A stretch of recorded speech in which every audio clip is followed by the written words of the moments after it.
Hi, this is Debbie, and welcome back to Cheyenne Life.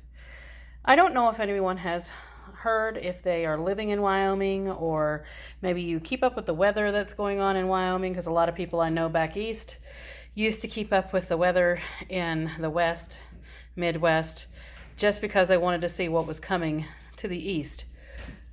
Well, in the next few days, talking Tuesday, we are supposed to plummet in temperatures from the 90s, which is what it's supposed to be on Saturday and Sunday, down to snow temperatures on Tuesday. I'm talking 40s during the day and 20s at night.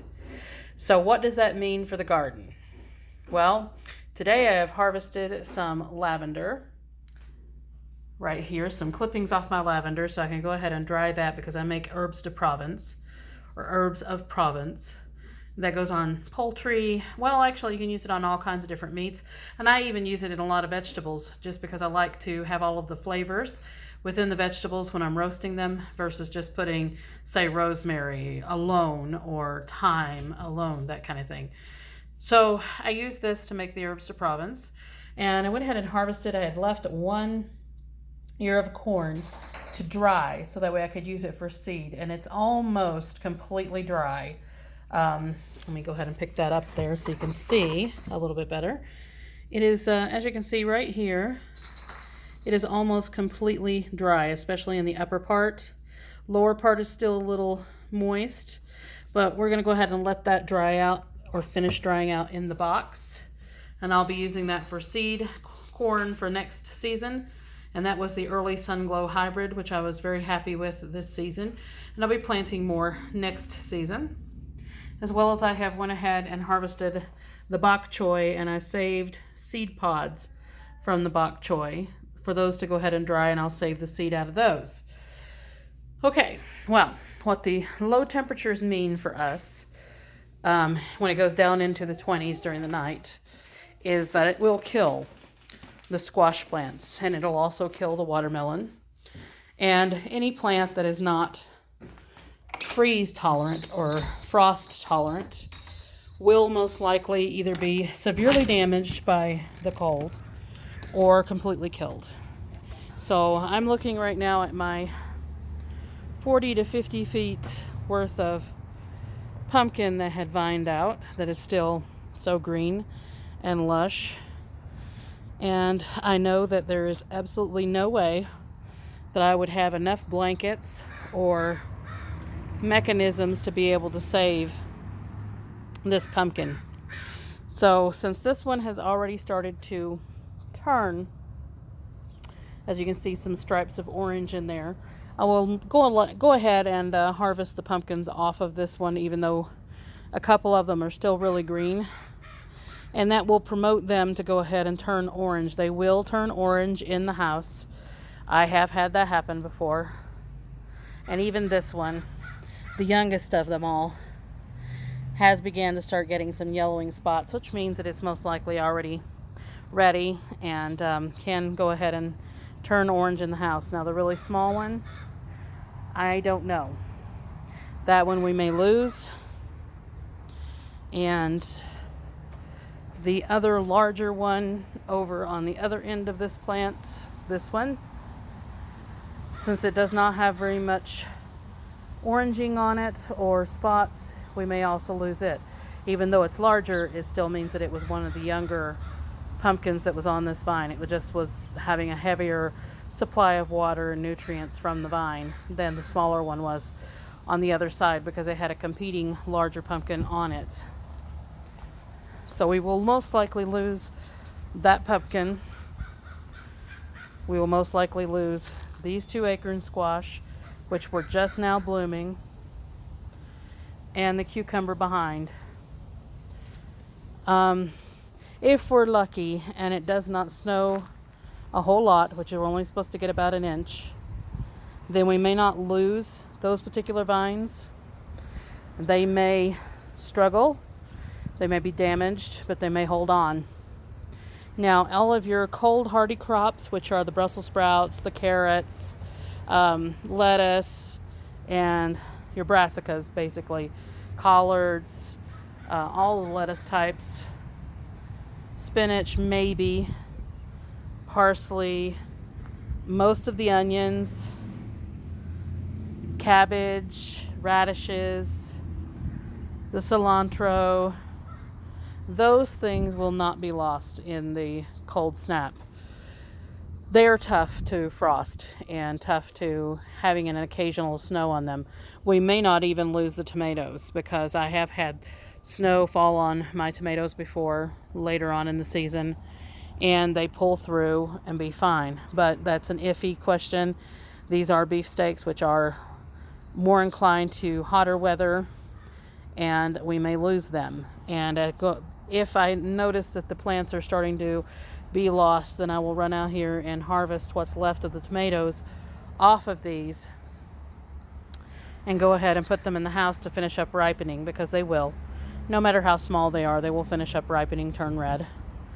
And we will most likely lose the squash on the trellis, as well as the cucumbers, and likely that Crenshaw melon, which I was really hoping would have finished out this season and we could have actually eaten it.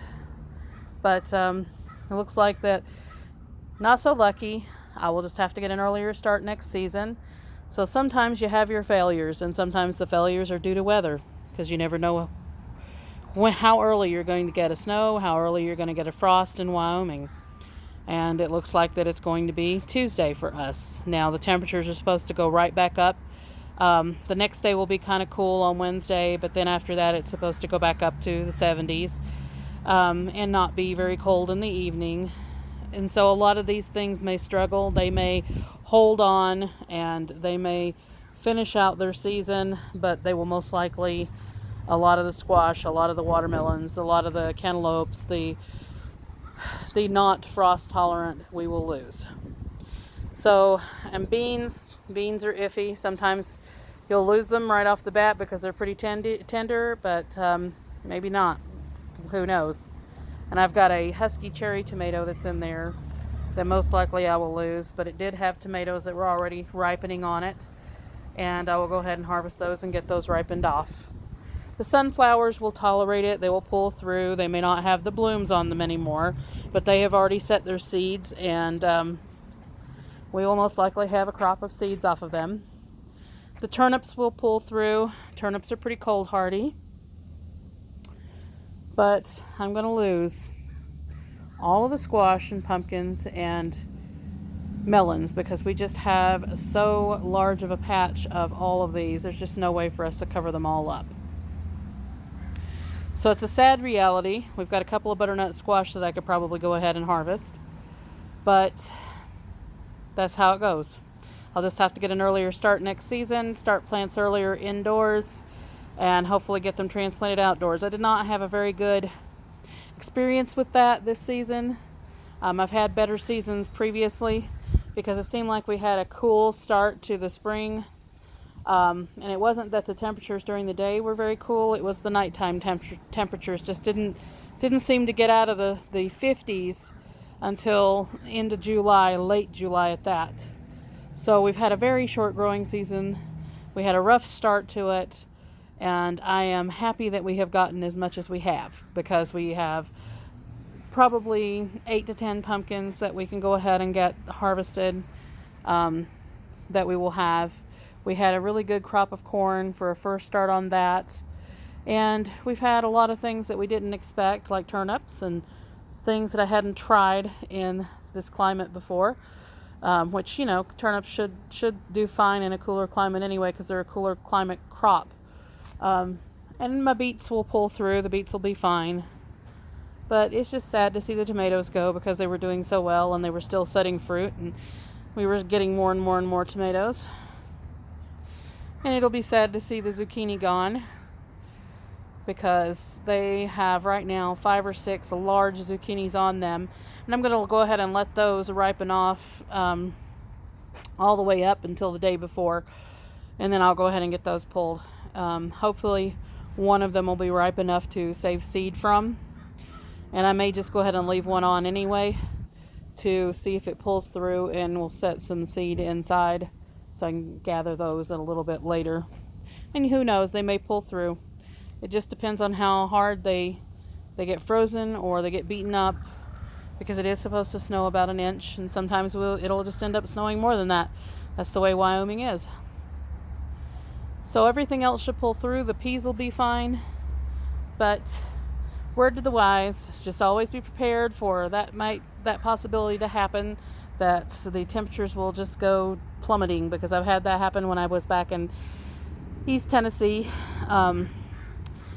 So I'm not surprised by it, and I'm just glad that we had such a great season that we did for growing things, except for the cucumbers. I was just now getting some really nice sized cucumbers off of these plants.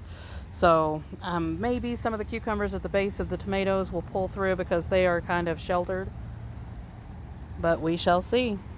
So I wish everyone well. Make sure you like, subscribe, and hit the notification bell to get more notices, especially if you're in Wyoming and you are wondering about growing things and how the climate is and how you work through it. And I'll see everyone in the next one.